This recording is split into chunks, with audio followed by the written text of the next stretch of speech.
আমাদের উস্তাদের 3 সন্তান আছে, আপনারা জানেন। বড়টাকে সবাই চিনেন, আব্দুল্লাহ ভাই। তবে আমি জানি কথাগুলো রেকর্ড হচ্ছে আজকে, এবং আপনাদের মাথাও থাক, এই কথাটা বলবো ভেবেছি, শেষ করব। সেটা কি, আব্দুল্লাহ এখন আমাদের ভাই, ভাই বলবো। আল্লাহ তাআলা তাকে যেমন করে কবুল করেছে, আমার কথা শুনে রাখবেন, বুঝবেন কথাটা। আল্লাহ তাআলা তাকে যেমন করে কবুল করেছে, এটা আমার মনের কথা। আপনাদের নাতি নাতনিরা যখন তাকে আলেম হিসাবে দেখবে, সেই সময় আপনি বলবেন, তোমরা কি জানো আব্দুল্লাহকে সরাসরি দেখে, সরাসরি হ্যান্ডশেক করে তার সামনে বক্তৃতা শুনেছি। কথা বুঝেন না আমার বোধহয়? আমি আশাবাদী আল্লাহ তাআলা তাকে এত বড় আলেম বানাবেন যে আপনারা একদিন গর্ব করে বলবেন যে আমরা আব্দুল্লাহ ভাইকে সচক্ষে দেখেছি। এটা গর্ব। দোয়া করি আল্লাহর কাছে, আল্লাহ তাআলা কবুল করুক, আল্লাহুম্মা আমিন। কেননা বাংলার জমিনে তার বক্তের মতো নতুনত্ব বক্তৃতা আমি কারোর পাই না, আমার প্রিয় উস্তাদজিরও পাই না। আল্লাহি একেবারে ভেতরকে মানে নিংড়ে বের করে দিয়ে কি যে তথ্য। শেষ কথা এটা বলি, যখন আমাদের বাংলাদেশ ভারতের ইতিহাস বলছিল, তা আমার মনে হয় তিনি আরবি নিয়ে পড়েননি, ইতিহাসের উপরে অনার্স করেছেন। সুবহানাল্লাহ বিহামদিহি। ডক্টর সাইফুল্লাহ চিনেন, হাফেজাউল্লাহ। আমাদের শেখ মতিউর রহমান মাদানী চিনেন ইনাদেরকে? আবু বকর জাকারিয়া হাফেজাউল্লাহ, ডক্টর মুসলিউদ্দিন স্যার। তো ইনারা মাঝে মাঝে গর্ব করে বলেন যে আমরা কিন্তু বিন বাজ রহমতুল্লাহ আলাইহির ছাত্র, সরাসরি ছাত্র। কথা বুঝেননি? এরা গর্ববোধ করেন যে আমরা ওনার ছাত্র। কেন? যুগশ্রেষ্ঠ একটা মুহাদ্দিসের যদি কেউ ছাত্র হয়, তার ভালো লাগার কথা, ঠিক না? তো এটা বক্তৃতার বহির্ভূত কথা, মানে মনের মধ্যে ছিল তাই বলছি। আমাদের উস্তাদের 3 সন্তান আছে, আপনারা জানেন। বড়টাকে সবাই চিনেন, আব্দুল্লাহ ভাই। তবে আমি জানি কথাগুলো রেকর্ড হচ্ছে আজকে, এবং আপনাদের মাথাও থাক, এই কথাটা বলবো ভেবেছি, শেষ করব। সেটা কি, আব্দুল্লাহ এখন আমাদের ভাই, ভাই বলবো। আল্লাহ তাআলা তাকে যেমন করে কবুল করেছে, আমার কথা শুনে রাখবেন, বুঝবেন কথাটা। আল্লাহ তাআলা তাকে যেমন করে কবুল করেছে, এটা আমার মনের কথা।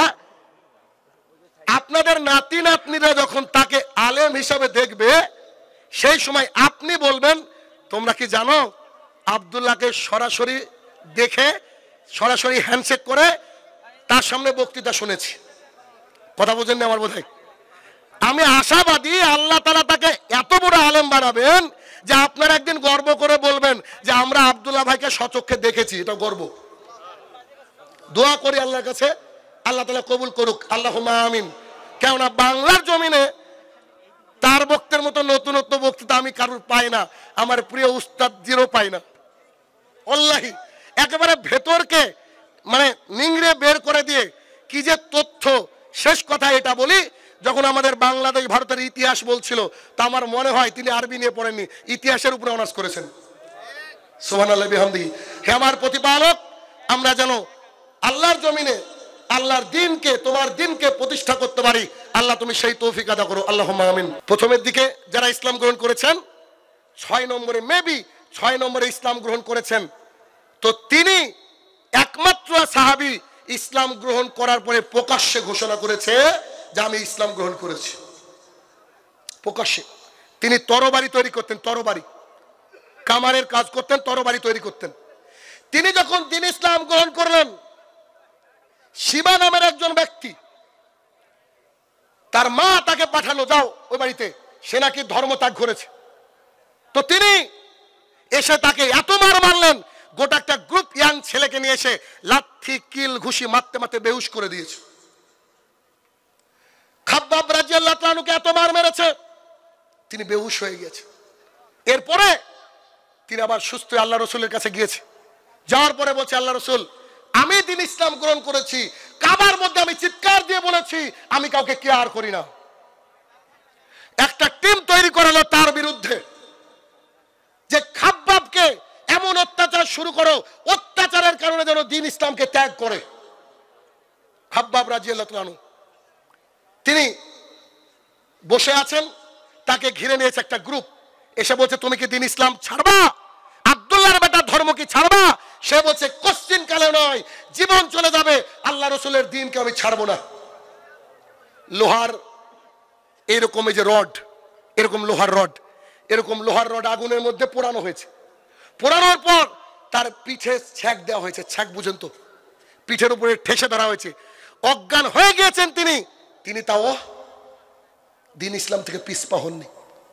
একদিন তিনি আর পুরো দেহের পোশাক খুলে নিয়ে লোহার মুকুট মাথার মধ্যে চড়িয়ে দিয়ে গনগনে বালুর উপরে দাঁড় করিয়ে দিয়ে আবু জেহেল উতবা সাইবা খেলা দেখছে। রাসূলুল্লাহ সাল্লাল্লাহু আলাইহি সাল্লাম সেই রাস্তা দিয়ে যাওয়ার সময় বলছেন, ও খাব্বাব ইবনুল আরাত, আমি তোমার জন্য আজকে কিছু করতে পারছি না, কথা সত্য। তুমি যদি ধৈর্য ধারণ করতে পারো, আমি আশাবাদী যে আল্লাহ তাআলা তোমার জন্য জান্নাতে ঘর নির্মাণ করবে। খাব্বাব রাদিয়াল্লাহু তাআলা আনহু উমর রাদিয়াল্লাহু তাআলা আনহুর কাছে গেলেন। উমর রাদিয়াল্লাহু তাআলা আনহু খাব্বাব রাদিয়াল্লাহু তাআলা আনহুকে বলছেন, আরে এই বাক্যটা আমার কাছে খুব কঠিন মনে হয়, দেখেন তো আপনাদের কাছে কেমন লাগে। খাব্বাব রাদিয়াল্লাহু তাআলা আনহু উমর রাদিয়াল্লাহু তাআলা আনহুর কাছে গিয়েছেন। উমর রাদিয়াল্লাহু তাআলা একটা আসন বুঝেন কি, বসার ছোট্ট পাটির মতো, আগকার মেহমান আসলে মানুষকে দিত, তো এই আসনটাকে এইভাবে পেতে দিয়েছেন উমর রাদিয়াল্লাহু তাআলা আনহু। উমর রাদিয়াল্লাহু তাআলা আনহু বলছেন, খাব্বাব, এই আসনে যদি আল্লাহর জমিনে কেউ বসার হকদার থাকে, এক নম্বর আছে বিলাল। এর মতো অত্যাচার কেউ সহ্য করেনি আল্লাহর জমিনে, বিলালের মতো অত্যাচার কেউ সহ্য করেনি। 2 নম্বরে তুমি, তাই তোমাকে আমি দিচ্ছি, তুমি এর উপরে বসো, এই আসনটার উপরে বসো। 1 নম্বরে বিলাল, 2 নম্বরে খাব্বাব রাদিয়াল্লাহু তাআলা আনহু। খাব্বাব রাদিয়াল্লাহু তাআলা বলছেন, কেন? বিলালকে অত্যাচার করেছে, সবাই দেখেছে, আমি কি অত্যাচারিত হইনি? উমর রাদিয়াল্লাহু তাআলা বলছেন, তুমি কত অত্যাচারিত হয়েছো? কই, তুমি তো খুব একটা অত্যাচারিত হওনি। খাব্বাব রাদিয়াল্লাহু তাআলা পিঠের চাদরটাকে সরিয়ে দিলেন, পুরো পিঠটা কালো, এরকম লোহার শিক দিয়ে পুরো পিঠটাকে শেষ করে দিয়েছে। উমর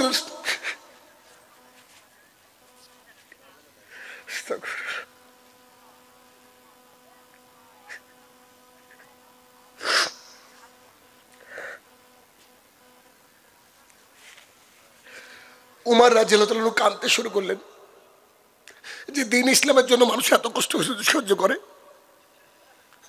তারা রাদিয়াল্লাহু তাআলা আনহু,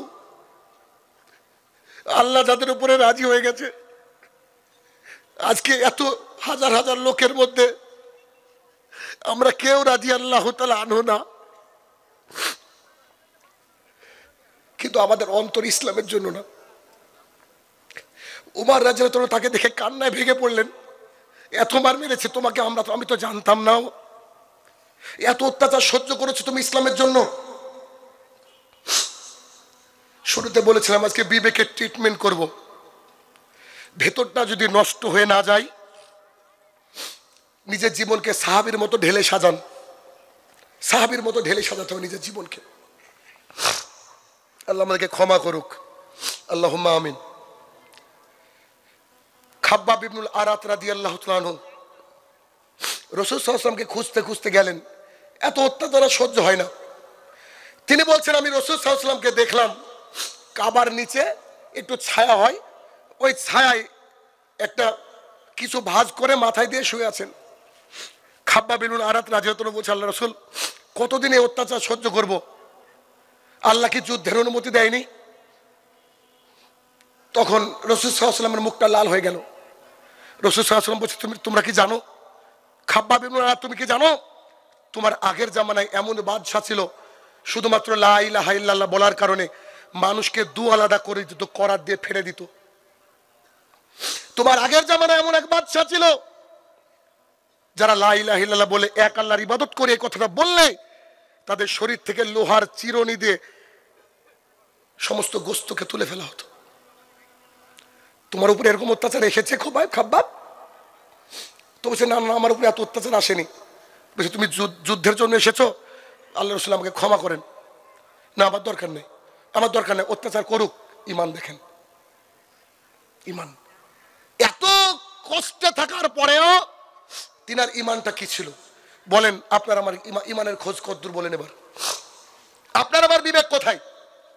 আপনি আমি কি বিবেক, কি কোন কোন বিবেক নিয়ে চলি বলেন? আমি বলেছি না শুধু বক্তৃতা শুনলে হবে না, বক্তৃতাকে মানতে হবে। এক একটা বক্তৃতা 20, 30, 40, 50টা হাদিস বলি। আমি আজকে ভেবেছি আমি হাদিস বলবো না, আজকে আপনাদেরকে শোনাবো বক্তৃতা কাকে বলে। কি পরিস্থিতি বলেন? কজন কজন ইসলামের জন্য আমরা অত্যাচার সহ্য করেছি, কজন বলেন? আর যদি অত্যাচার সহ্য করেছি, আমার মতন ছেলেকে মসজিদ থেকে ধাক্কা দিয়ে বের করে দেওয়া হয়েছে, এতটুকু। পাড়ার মানুষ দেখলে কটূক্তি করে, এতটুকু। সভাপতি দেখলে একটা ধাক্কা মেরেছে, এতটুকু। তারা বলেছিল আশহাদু আল্লা ইলাহা ইল্লাল্লাহ ওয়া আন্না মুহাম্মাদার রাসূলুল্লাহ। এর এর ওজন এত ভারী, এর ওজন এত ভারী। এই যে যে মুসাইব ইবনে উমাইর রাদিয়াল্লাহু আনহু শুনেননি? কোটিপতি ঘরের সন্তান, একটা পোশাক 3 দিনে বেশি পরতেন না, এমন সেন্ট মাখতেন মক্কার বুকে, ওই সেন্ট কেউ চোখে দেখতো না, এত হাইলি এডুকেটেড অ্যান্ড কোটিপতি। তিনি যখন মারা যাচ্ছেন যুদ্ধের ময়দানে পড়ে, সাহাবায়ে কেরাম এসে বলছেন আল্লাহ রাসূল সাল্লাল্লাহু আলাইহি সাল্লাম, মুসাইব ইবনে উমাইর কে দেখলাম পড়ে আছে, তার গায়ে একটা চাদর, ওই চাদর দিয়ে মাথা ঢাকলে পা বেরিয়ে যায়, আর পা ঢাকলে মাথা বেরিয়ে যায়। রাসূল সাল্লাল্লাহু আলাইহি ওয়াসাল্লাম চোখের পানি ছেড়ে দিয়ে কাঁদছেন, বলছেন মুসাইব, আমি তোমার মাকে কি জবাব দেব? চলে যাওয়ার সময় একটা পোশাকও তোমাকে দিতে পারলাম না। বলেন ইসলামের জন্য আপনার আমার একই? শুধুমাত্র পরীক্ষা কি সাহাবীদের জন্যই ছিল? সাহাবীরা তো ঈমানদার ছিলেন, আল্লাহ রাসূলকে দেখেছেন রাদিয়াল্লাহু তাআলা আনহু। আমরা তো ঈমানদার নই, তাহলে পরীক্ষা আমাদের উপর আরো বেশি আসা উচিত ছিল। আমাদের উপরে পরীক্ষা নয় মানে আমি মনে করছি আমরা ফিতনার মধ্যে নিমজ্জিত। ওয়াল্লাহি আমরা ফিতনার মধ্যে নিমজ্জিত। আপনি খুঁজেন দেখেন আমরা ফিতনার মধ্যে নিমজ্জিত। এই ফিতনা থেকে আমাদেরকে বেরোতে হবে। আব্দুল্লাহ ইবনে হুযায়ফা রাদিয়াল্লাহু তাআলা আনহু নাম শুনেছেন? আব্দুল্লাহ ইবনে হুযায়ফা রাদিয়াল্লাহু তাআলা আনহু, ওমর রাদিয়াল্লাহু তাআলা আনহুর জামানা চলছে, ঠিক এইরকম পরিস্থিতিতে ওমর রাদিয়াল্লাহু তাআলা আনহু যুদ্ধে পাঠিয়েছেন রোম দেশে। অনেক আল্লাহ রাসূলের সাহাবী যুদ্ধে ধরা পড়ে গিয়েছে। তখন রোমের সম্রাট বলছে সাহাবীদেরকে ডাকো তো, দেখি কেমন রাসূলের সাহাবী। ওর মধ্যে খুঁজতে খুঁজতে দেখছেন আব্দুল্লাহ রাদিয়াল্লাহু তাআলা আনহুর চেহারাটা খুব মিষ্টি ছিল, খুব সুন্দর চেহারা। তো এই মিষ্টি চেহারা নিয়ে যখন তিনি তার সামনে গিয়েছেন, আরে রাসূলের সাহাবী এত সুন্দর দেখতে। তো সেই বাদশা বলছে, যে বাদশা মুসলমানকে হারিয়ে দিয়েছে, ওই সৈন্য দলকে বন্দী করে রেখেছে, সেই বাদশা বলছে শোনো, তোমাকে আমার পছন্দ হয়েছে, আমার মেয়ের সাথে তোমাকে বিয়ে দেব, কিন্তু শর্ত একটা, লা ইলাহা ইল্লাল্লাহ ছেড়ে খ্রিস্টান ধর্ম গ্রহণ করতে হবে। আব্দুল্লাহ রাদিয়াল্লাহু তাআলা বলছেন অসম্ভব, আমি আমার লা ইলাহা ইল্লাল্লাহকে ছাড়তে পারবো না। অথচ আপনি চায়ের দোকানে বসে লা ইলাহা ইল্লাল্লাহকে বিক্রি করে দেন, ভোটের আগের দিন 500 টাকায় আপনার ঈমান বিক্রি হয়ে যায়। একটু শাড়িতে, একটা শাড়িতে আপনার ঈমান বিক্রি হয়ে যায়। একটু কেউ গুতা দিয়েছে বাইরে থেকে, যা সব গেল, দাড়ি টাড়ি চেয়েছে, হিন্দু হয়ে বসে আছে। সাহাবীর কথা দেখেন।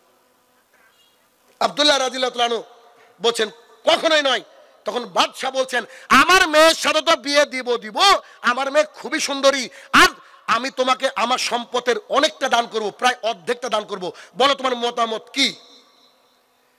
আব্দুল্লাহ রাদিয়াল্লাহু তাআলা আনহু বলেন তবু আমি কালেমার জন্য মাথা নত করেছি, আল্লাহর কাছে মাথা নত করেছি, আল্লাহ রাসূলের কাছে বাইয়াত গ্রহণ করেছি, আমি দ্বীন ইসলাম ত্যাগ করব না। বাদশার চরম রাগ হয়ে গেল। বাদশা তার লোকজনকে বলল শোনো, একটা কড়াই রেডি করো, তলায় তোমরা ওই যে চুলা রেডি করলো, চুলা অনেক বড় কড়াই, যেগুলা বিয়ে বাড়িতে রান্না হয়, পাতিল, বড় পাতিল, ওই বড় পাতিলের মধ্যে তেল দিয়ে দেওয়া হলো, তেল। এবার তেলকে ফুটানো হচ্ছে, টকবক টকবক করছে। বাদশা বলছেন শোনো, তার রক্ষীকে বলছে ওই তেলের মধ্যে একজন দুজনকে ছুঁড়ে মারবা, তার সহপাঠীদের মধ্যে, সাথের লোকের মধ্যে ছুঁড়ে মেরে সে যদি ভয় খায় আমার কাছে নিয়ে আসবা। আব্দুল্লাহ রাদিয়াল্লাহু তাআলা বয়স কত ছিল জানেন? এই যে ইয়াং ছেলেগুলো বসে আছে না, এদের মতো বয়স 18 থেকে 22। তিনি জীবন দিচ্ছেন আর আমরা পাবজি খেলছি।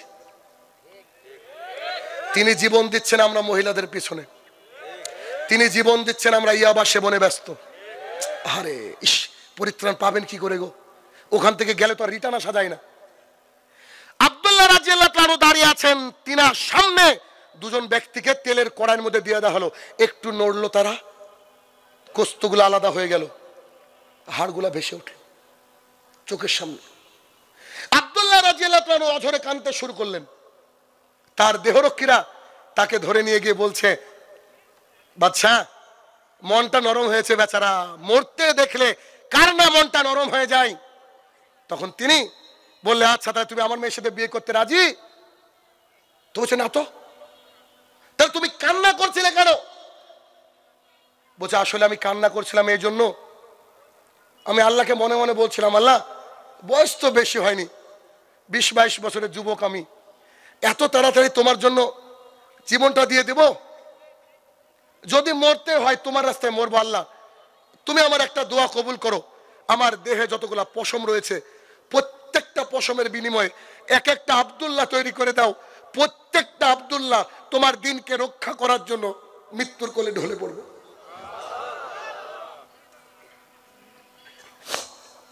একজন যুবক, বাদশাহ বলছে, বাপরে বাপ, ঈমান এত দামি তোমাদের? বলছে, হ্যাঁ। তখন বাদশাহ তাকে একটা অফার দিল। অফারটা কি জানেন? তুমি যদি আমার কপালে চুমু খাও, পারেনি বাদশাহ কিছু করতে, তুমি যদি আমার কপালে চুমু খাও আমি তোমাকে ছেড়ে দেব। আব্দুল্লাহ রাদিয়াল্লাহু তাআলা বলছেন, চুমু খেতে পারি একটা শর্তে। শর্তটা কি? যদি আমার সব বন্দীদেরকে ছেড়ে দেন, আমার সব ভাইদেরকে ছেড়ে দেন, তাহলে আজকে আমি চুমু খাবো আপনার কপালে। বাদশাহ বলছে, তাই হবে, যা। তিনি বাদশার কপালে চুমু দিয়ে দিলেন। সব সাহাবাদেরকে নিয়ে চলে গিয়েছেন।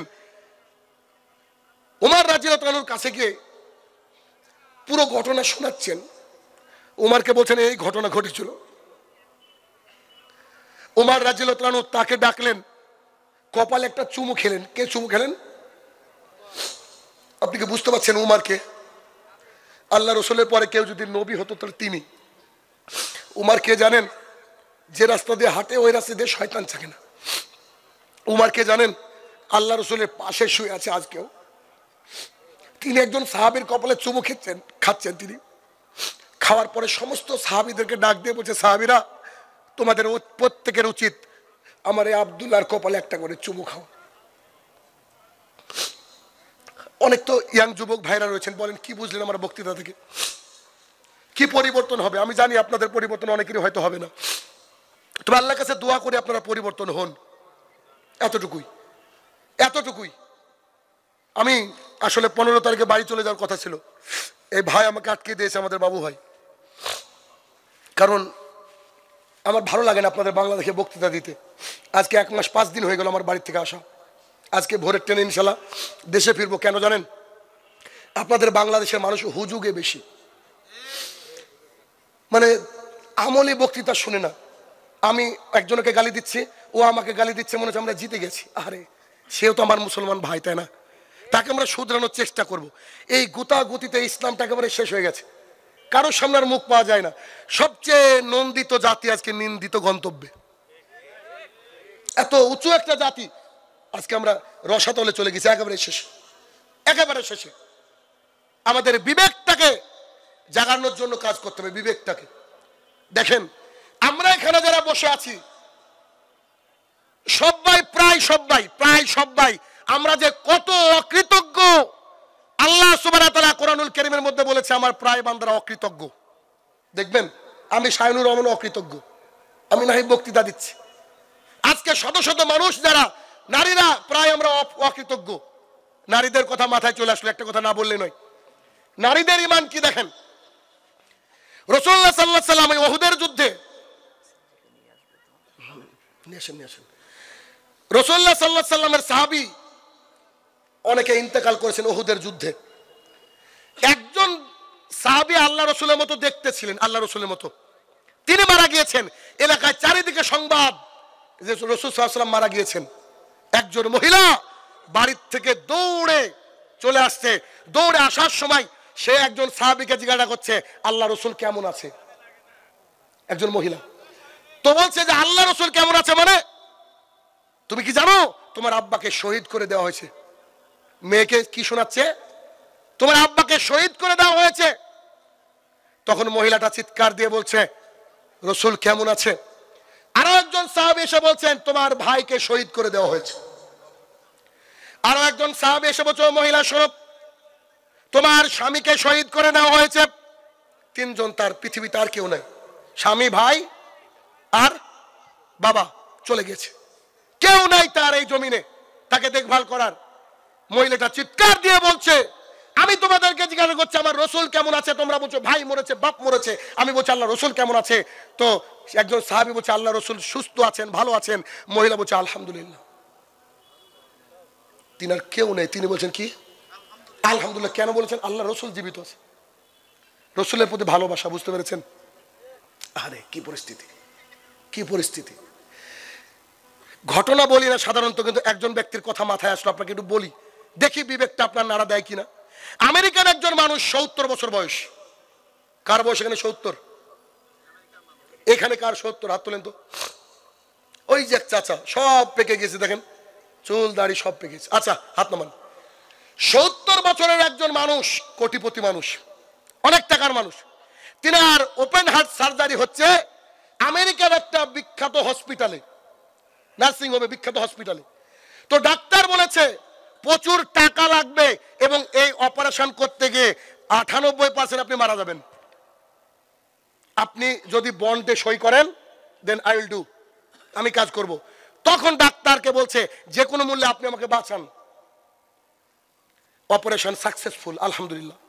সাকসেসফুল হওয়ার পর একটু লোকটা যখন সুস্থ হয়েছে, ঠিক অপারেশনের বিল নিয়ে ডাক্তার সহ নার্স গিয়েছে তার কাছে। বিলটা দিয়ে বলছে দেখেন আপনার বিল, মাত্র 18 লক্ষ টাকা এসেছে। কত? তার কাছে কিন্তু 18 লক্ষ মাত্র। বলছে মাত্র 18 লক্ষ টাকা এসেছে বিল। লোকটা কাঁদতে শুরু করেছে, খুব কাঁদতে শুরু করেছে। তখন সেই ডাক্তার বলছে শোনেন প্লিজ ডোন্ট উইপ, কাঁদবেন না, কাঁদবেন না। যদি আপনার বিল বেশি হয় আমরা একটু কমাবো, যেহেতু আপনি অসুস্থ থেকে সুস্থতার দিকে যাচ্ছেন, এখন কাঁদলে আপনার অসুবিধা হবে, প্লিজ ডোন্ট ক্রাই, আপনি কাঁদবেন না। সেই লোকটার যে উত্তর দিয়েছিল সেই উত্তরটা আমার অন্তরটা ভরে আছে। এই জন্য আজকে আমি এখানে বলবো ভেবেছি, বলছি। ঘটনা কি, সেই রোগী ডাক্তারকে জিজ্ঞাসা করছে, বলছে আমি কতক্ষণ অপারেশন থিয়েটারে ছিলাম? ডাক্তার বলছে 4 আওয়ার্স, 4 ঘন্টা যাবত অপারেশন করতে হয়েছে। ডাক্তার ভাবছে একটা, ও ভাবছে আর একটা। ও ভাবছে যে 4 ঘন্টায় এত টাকা, এর ভাবনা দেখেন। বুঝছে আপনি 4 ঘন্টা আমাকে অপারেশন থিয়েটারে নিয়েছিলেন, তার বিল 18 লাখ টাকা। ডাক্তার বলছে জি, তার বিল 18 লক্ষ টাকা। লোকটা আবার কান্নায় ভেঙে পড়লেন, কান্না থামাতে পারছে না। কাঁদতে কাঁদতে কাঁদতে তিনি বলছেন আল্লাহ, যে ডাক্তার তোমার এই হার্টের দায়িত্ব 4 ঘন্টা নিতে 18 লক্ষ টাকা লাগে, আমার 70 বছর বয়স, আমার এই হার্টটাকে তুমি সেভ করেছো, কই 1 টাকা তো চাওনি কোনোদিন। যদি তুমি একদিনের বিল চাইতো আমি তো দিতে পারতাম না আল্লাহ। তুমি এই হার্টকে 70 বছর ধরে সংরক্ষণ করেছো তোমার আইসিইউর মাধ্যমে, কই তুমি তো আমাকে 1 টাকা বিল পাঠাওনি, মাত্র 4 ঘন্টার বিল 18 লক্ষ টাকা। ভাবেন একবার, স্টেশনে একটা মানুষ শুয়ে আছে, তার পা নাই, আপনার আমার পা নাই। কখনো বলেছি আল্লাহ আমাকে 2টো সুন্দর পা দিয়েছো, আলহামদুলিল্লাহ। মানুষ অকৃতজ্ঞ দেখেন। কখনো বলেছি আল্লাহ আমার চোখ দুটোকে তুমি সুস্থতা দিয়ে পরিপূর্ণতা দান করছো, আলহামদুলিল্লাহ। অনেক মানুষের 2টো হাত দেয়নি আল্লাহ তাআলা, আমাদেরকে আল্লাহ তাআলা 2টো সুন্দর হাত দিয়েছে। কখনো কি বলেছেন কি আল্লাহ গো আমাকে এত 2টো সুন্দর হাত দিয়েছো মাবুদ, তোমার কাছে লাখো শুকরিয়া, আলহামদুলিল্লাহ। এত সুন্দর চেহারা দিয়েছো আল্লাহ, আলহামদুলিল্লাহ। বলেছে কি কখনো? কত অকৃতজ্ঞ আমরা। বলেন তো, আমরা জান্নাতে আমার হিসাব ধরে না, তবে আশাবাদী আল্লাহর কাছে চাইতে হবে, কিছু করার নেই। তবে আমার জান্নাতে মানে হিসাবে ধরে না যে কি নিয়ে জান্নাতে যাবো। বলেন দেখি, একজন দাঁড়িয়ে বলেন যে আমি জান্নাতে যাওয়ার আমল করেছি। সম্ভব আমাদের দ্বারা বলা? সম্ভব নয়। তার মানে কি, আমাদেরকে বক্তৃতা শুনতে হবে, দ্বীন ইসলাম জানতে হবে বিবেক দিয়ে, বিবেক দিয়ে, আবেগ দিয়ে নয়। আবু হুরায়রা রাদিয়াল্লাহু তাআলা আনহু বলেন, রাসূলুল্লাহ সাল্লাল্লাহু আলাইহি সাল্লাম বলেছেন, গাভীর ওলান থেকে বাট থেকে দুধ বের করে যেমন গাভীর ওলানে দুধ ঢোকানো অসম্ভব, ঠিক তেমনি যেই চোখ আল্লাহ তাআলার ভয়ে কাঁদে, যেই চোখ আল্লাহ তাআলার ভয়ে কাঁদে, সেই চোখ জাহান্নামে যাওয়া তত কষ্টকর। বক্তৃতা না বুঝেননি, এই জন্য সুবহানাল্লাহ মুখ দিয়ে বেরোলো না। কথা বুঝাতে পারছেন আমি কি বলছেন? আবু হুরায়রা রাদিয়াল্লাহু তাআলা আনহু বলেন, রাসূলুল্লাহ সাল্লাল্লাহু আলাইহি সাল্লাম বলেছেন, গাভীর বাট থেকে দুধ বের করে যেমন ঢুকানো অসম্ভব, ঠিক তেমনি যেই চোখ আল্লাহ তাআলার ভয়ে কাঁদে, এই চোখ জাহান্নামের আগুনে ঢোকা অতই কষ্টকর। তার মানে যদি কোনো ব্যক্তি আল্লাহ তাআলার ভয়ে কাঁদে, ওই চোখ জাহান্নামের আগুনকে স্পর্শ করবে না। অতএব বক্তৃতা আর লম্বা করব না, মাঝে একটু একটা কথা বলি। সেটা হচ্ছে, আনাস রাদিয়াল্লাহু তাআলা আনহু বলেন, রাসূলুল্লাহ সাল্লাল্লাহু আলাইহি সাল্লাম বলেছেন, আল্লাহ তাআলা বান্দার উপরে রেগে থাকেন, বান্দা যখন আল্লাহর রাস্তায় কিছু অর্থ দান করে, আগুন দাউ দাউ দাউ দাউ করে জ্বলছে, ওর মধ্যে পানি দিলে যেমন আগুন দপ করে নিভে যায়, দান সাদাকা যখন মানুষ করে, সঙ্গে সঙ্গে আল্লাহ তাআলার যে রাগ তা একেবারে পানির মতো, মানে আগুনে পানি পড়ার মতো দপ করে নিভে যায়। তার মানে আমাদের বাঁচার রাস্তা এক, নিজেকে নিয়ে কান্নাকাটি করতে হবে, আল্লাহ তাআলার ভয়ে কাঁদতে হবে। যখন সবাই ঘুমিয়ে থাকে তখন উঠে মিনিমাম 2 রাকাত সালাত আদায় করতে হবে, নিজের পাপের জন্য আল্লাহর কাছে কাঁদতে হবে। 2, আল্লাহর জমিনে বেশি কর্ম করলে বেশি টাকা ইনকাম করা হয়, এ কথা মিথ্যা। আল্লাহ যাকে অর্থ দেয় সেই কেবল অর্থের মালিক। কেমন? একটা লোক প্রতিদিন 1 লক্ষ টাকা করে ইনকাম করে, তাকে আপনি আপনার বাড়িতে নেমন্তন্ন করেছেন, 3-4 রকমের মিষ্টি এনেছেন, বগুড়া থেকে দই আনিয়েছেন, ইন্ডিয়া থেকে গরুর গোশত আনিয়েছেন, চাপাই থেকে হাঁসের গোশত আনিয়েছেন, কত না কি আইটেম করেছেন। এবার চাচাকে বলছেন, চাচা এখন আপনি খান। চাচা বলছে, বেটা I am suffering from diabetes. চাচা প্রতিদিন 1 লাখ করে ইনকাম করে, অথচ চাচা বলছে, বেটা আমি ডায়াবেটিসের রোগী। বলছিলাম করলা ভাজা নাই। বুঝতে পেরেছেন? যে লোকটা ওই যে রাস্তায় অটো ভ্যান চালিয়ে বেড়ায়, টোটো চালিয়ে বেড়ায়, 3 চাকার, ওগুলোকে আমাদের দেখে টোটো বলে, এগুলো চালিয়ে বেড়ায়, সিএনজি চালিয়ে বেড়ায়, গরিব মানুষ দিন আনে দিন খায়, ওকে নেমন্তন্ন করেছেন 6 প্রকারের মিষ্টি, আগের মতো আইটেম। তাকে বলা হচ্ছে, জনাব কি দিব, বলছে সব ডবল ডবল দেন। রুজির মালিক আল্লাহ সুবহানাহু ওয়া তাআলা। যদি আল্লাহর জমিনে বেশি কাজ করে বেশি অর্থ পাওয়া যেত, গার্মেন্টসের শ্রমিকরা সবচেয়ে বেশি কোটিপতি হতো। আল্লাহর জমিনে বেশি কাজ করলে বেশি ইনকাম যদি হতো, ইটভাটার শ্রমিকরা তাহাজ্জুদেরও আগে উঠে তারা বেশি টাকার মালিক হতো। তার মানে আপনার আমার পকেটে ব্যাংকে যে টাকা আছে এগুলো আমাদের না, আল্লাহ আমাদেরকে দিয়েছেন ফর টেস্ট, পরীক্ষা করার জন্য। আল্লাহ দিয়ে বলছে, দেখি শাহিনুর রহমানের ক্ষমতা কি, দেখি আব্দুর রহমানের ক্ষমতা কি, আমার রাস্তায় দান করে কি করে না আমি দেখি। এরা আল্লাহ তাআলা দেখে, এরা আল্লাহ তাআলা দেখতে চাই। কারণ টাকা কিন্তু আমরা কেউ কবরে নিয়ে যাব না। এক পর্যায়ে রাসূলুল্লাহ সাল্লাল্লাহু আলাইহি ওয়াসাল্লাম বলছেন, আস-সাদকাতু বুরহান, দান হচ্ছে দলিল। কোথায় যাওয়ার দলিল? জান্নাতে যাওয়ার দলিল। অতএব উপলব্ধি যদি আমাদের থাকে, আমরা যদি বিবেকটাকে আজকে অপারেশন করে বাড়িতে নিয়ে যেতে পারি, আমি আশাবাদী আগামীকাল থেকে আপনার জীবন পরিবর্তন হবে। এর আমি আশাবাদী। কেন? রাসূলুল্লাহ সাল্লাল্লাহু আলাইহি ওয়াসাল্লাম সালাত আদায় করছেন, হাদিসের রাবি সম্ভবত মুগিরা ইবনে শুবা রাদিয়াল্লাহু আনহু, ভুলও হতে পারে। রাসূলুল্লাহ সাল্লাল্লাহু আলাইহি ওয়াসাল্লাম সারা রাত, বেশিরভাগের রাতের অংশ দাঁড়িয়ে তাহাজ্জুদের সালাত আদায় করতেন। তো তার পাটা ফুলে যেত, এত লম্বা কিরাত করতেন, পাটা ফুলে যেত। সাহাবী বলছেন, আল্লাহ রাসূল সাল্লাল্লাহু আলাইহি ওয়াসাল্লাম, বলছিলাম যে আল্লাহ আপনার আগের গুনাহ পরের গুনাহ যে ক্ষমা করে দিয়েছে, এত রাতভর কষ্ট করার কি দরকার, এত সালাত আদায় করার কি দরকার?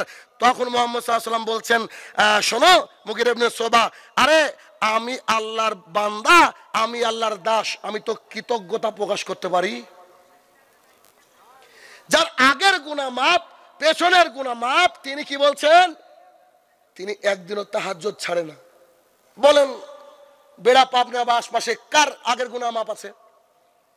বলেন যে পরের গুনাহ কি করে মাফ হবে? আমরা মানুষ এত অলস, এগুলো বুঝতে পারি না, এগুলো বুঝতে পারি না।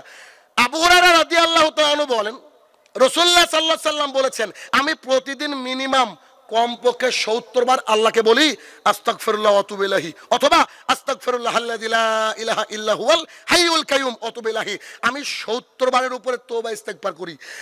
আনাস রাদিয়াল্লাহু তাআলা আনহু বলেন, রাসূলুল্লাহ সাল্লাল্লাহু আলাইহি ওয়াসাল্লাম বলেছেন, আমি প্রতিদিন 100 বার তওবা ইস্তেগফার পাঠ করি। আল্লাহর রাসূল তওবা ইস্তেগফার পাঠ করেন, যার আগেরও গুনাহ নাই, পরেরও গুনাহ নাই। বলেন সকাল থেকে কজন পাঠ করেছি? না, হাত তোলা দরকার নেই ভাই, হাত তোলা দরকার নেই, আপনাকে আমি বুঝাচ্ছি। কারণ হাত তুলে তো আমার বক্তৃতা কি বুঝলেন, আবার তো রিয়া হয়ে যাবে। কথা বুঝেননি কি বলছি আমি? তাহলে কি হলো? মিনিমাম তওবা করতে হবে। কতবার? 100 বার। রাসূলুল্লাহ সাল্লাল্লাহু আলাইহি ওয়াসাল্লাম বলেন, তোমরা কি জান্নাতে ঘর চাও? সাহাবীরা বলছে জি চাই। তো বলছে প্রতিদিন 10 বার করে কুল হুয়াল্লাহু আহাদ পড়ো, 3 মিনিটও লাগে না। 10 বার সূরা ইখলাস পাঠ করতে 3 মিনিটও লাগে না। অথচ হিসাব করে দেখেন এই লোকের মধ্যে 5 জন হয়তো নাই। আবু হুরায়রা রাদিয়াল্লাহু তাআলা আনহু বলেন, রাসূলুল্লাহ সাল্লাল্লাহু আলাইহি ওয়াসাল্লাম বলেছেন, কোন ব্যক্তি যদি সকাল বেলায় উঠে সাইয়্যিদুল ইস্তেগফার পাঠ করে। সাইয়্যিদুল ইস্তেগফার কে কে জানেন? এবার হাত তুলেন তো দেখেন। যত দূর মানুষ, আমার চোখই যাচ্ছে না কত দূর, তারপরে এই কোটা লোক জানে, হিসাবে তো এই কোটাই বলবো। সামান্য কিছু মানুষ হাত নামান। রাসূলুল্লাহ সাল্লাল্লাহু আলাইহি ওয়াসাল্লাম বলছেন, কোন ব্যক্তি যদি সকালে সাইয়্যিদুল ইস্তেগফার পাঠ করে সারা দিনের মধ্যে মরলে জান্নাত। কোন ব্যক্তি যদি মাগরিবের সময় সাইয়্যিদুল ইস্তেগফার পাঠ করে সারা রাতের মধ্যে মরলে জান্নাত। তাহলে আপনি আমি কোথায় যাব বুঝতে পারছেন? যদি এই আমল আমাদের মধ্যে না থাকে। বলছিলাম মাঝে যে আমাদেরকে বিবেক দিয়ে কাজ করতে হবে। আল্লাহর জমিনটা হচ্ছে একটা পরীক্ষা কেন্দ্র, আর এই পরীক্ষা কেন্দ্রে কেউ কখনো বিশেষ ক্যাডারে সবচেয়ে টপ অফ দা বয় বাংলাদেশের পরীক্ষার হলে 3 ঘন্টা গিয়ে বলে না যদি 1 ঘন্টা আরাম করে ঘুমায়, বলে? যতই ও ভালো স্টুডেন্ট হোক না কেন, ও কিন্তু একেবারে অ্যাটেন্টিভলি লিখতে থাকে, লেখা শেষ হয়ে গেলে লেখাগুলো দেখতে থাকে। আমরা আল্লাহর জমিনে যত দিন আছি অতটা সময় পরীক্ষার মধ্যে আছি। একটা সেকেন্ড দেরি করা যাবে না। শাহিনুর রহমান সাহেব, যদি দেরি করা না যায় রাত্রেবেলা কি ঘুমাতে পাবো না? না, আপনি রাত্রেবেলা ঘুমাতে পাবেন না। ঘুমাতে গেলে কি করতে হবে? আল্লাহ রাসূলের তরিকায়। কেমন?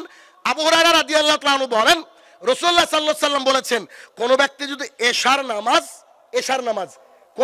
এশার নামাজ মসজিদে গিয়ে জামাতে আদায় করে, বাড়িতে গিয়ে ঘুমিয়ে যায়, ফজরে উঠে আবার মসজিদে গিয়ে আদায় করে, যতটা সময় ঘুমিয়ে থাকলো তাহাজ্জুদের নেকি আল্লাহ দিয়ে দেয়। মানে আপনি শুয়ে আছেন আর নেকি কিসের হচ্ছে বলেন তো? তাহাজ্জুদের নেকি। তাহলে বিষয় হচ্ছে এটা যে আমাদেরকে কি করতে হবে? আমল করতে হবে, আখলাক চরিত্রকে সুন্দর করতে হবে। পরিশেষে এই কথা বলতে চাইছি যে ইনশাআল্লাহুল আজিজ, যেহেতু একটা মাহফিল গত 3-4 বছর আগে এখানে একটা মাহফিল হয়েছিল,